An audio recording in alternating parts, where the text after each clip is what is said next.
Welcome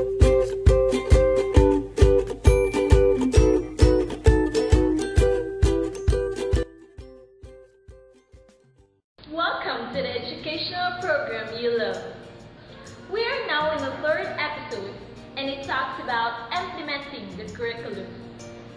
This episode will cover topics about stakeholders in curriculum implementation, roles of technology in curriculum delivery, pilot testing, monitoring, and evaluating curriculum implementation. Don't you know that there are stakeholders who were involved in curriculum implementation? Most curricula were crafted by experts and needed the cooperation of some people who have stakes in education. There are 6 of them who directly or indirectly influence the implementation of the curriculum. Take a look and realize how important the roles are.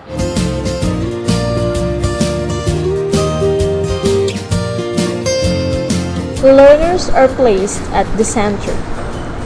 They are the very reason a curriculum is developed. They make or unmake the curriculum by their active and direct involvement. Therefore, learners are the primary stakeholders. Preview. Teachers are curriculum maker. Their primary role is to plan and write the curriculum.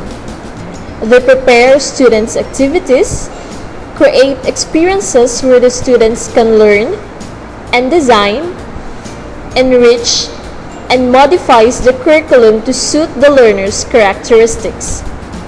On the other hand, a developed curriculum remains inactive if it is not implemented. At this point, teachers' roles shift from a developer to an implementer.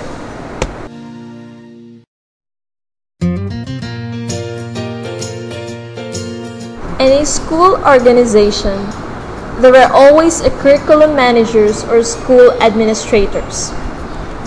They supervise curriculum implementation, select and recruit teachers, admit students, procure equipment and materials needed for effective learning.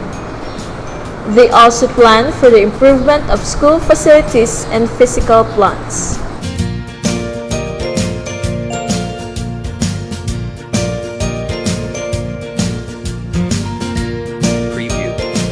Parents are the best supporters of the school.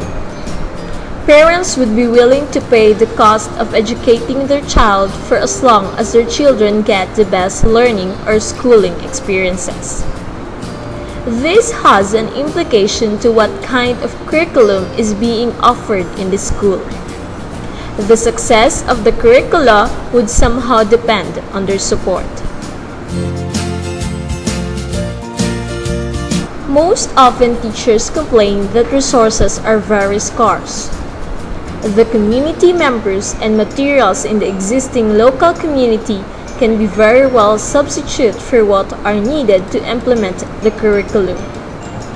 Thus, each member has a great stake in the curriculum implementation.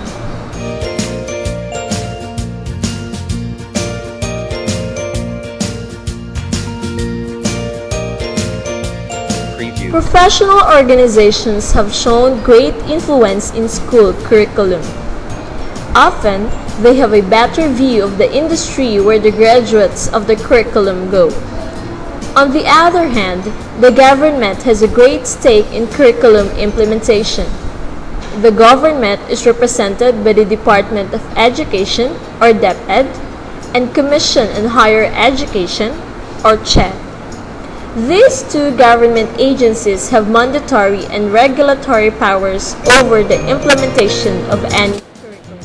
Now we realize that there are many stakeholders in curriculum implementation. Preview. Each one has a role to play.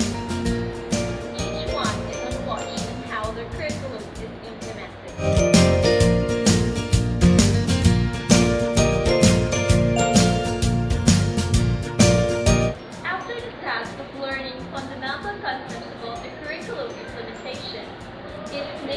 And development. You are now brought to the practical phase of curriculum implementation.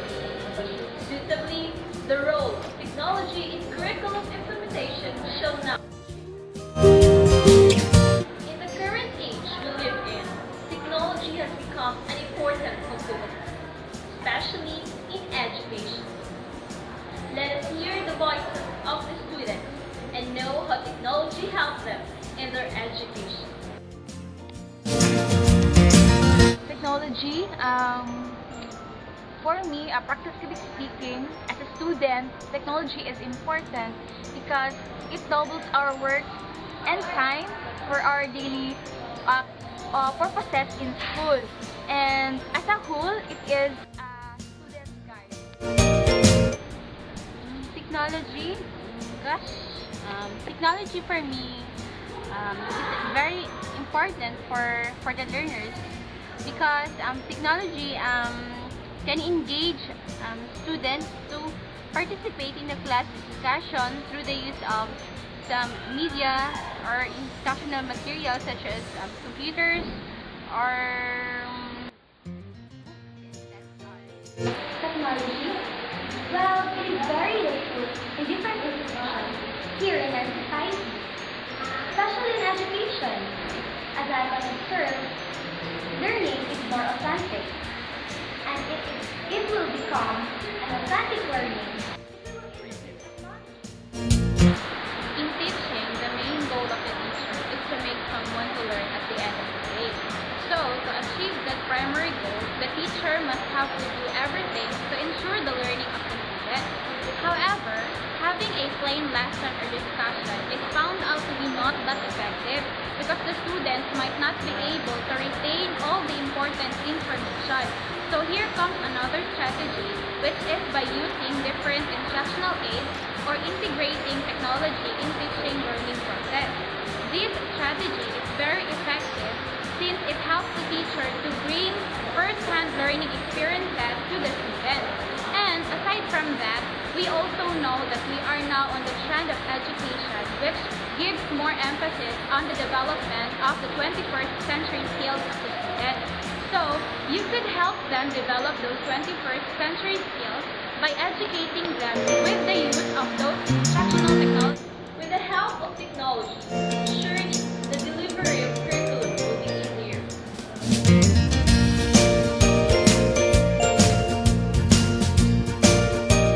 In the implementation of curriculum, there are processes needed after it has been written and before it is accepted for final implementation. Likewise, monitoring and evaluating of the curriculum are also important in the implementation. Whenever a curriculum is written, as in books, course manuals, modules, or the whole curricular program, there is a need to have a tryout or field testing. This process will gather empirical data to support whether the material or the curriculum is useful, relevant, reliable, and valid. Usually, it follows an experimental method. Monitoring is also important to determine if the curriculum is still relevant and effective. It is a periodic assessment and adjustment during the tryout period. Usually, monitoring is done by the module writers, curriculum experts, or outside agencies. Curriculum evaluation as part of total educational evaluation refers to a systematic process of judging the value, effectiveness, and adequacy of a curriculum, its process, product, and setting, which will lead to informed decision. Indeed, curriculum implementation is a long and dynamic process. And that sums up this episode. Thank you for watching. Till next time, this is Cheryl Lucia for Teach to Learn 101.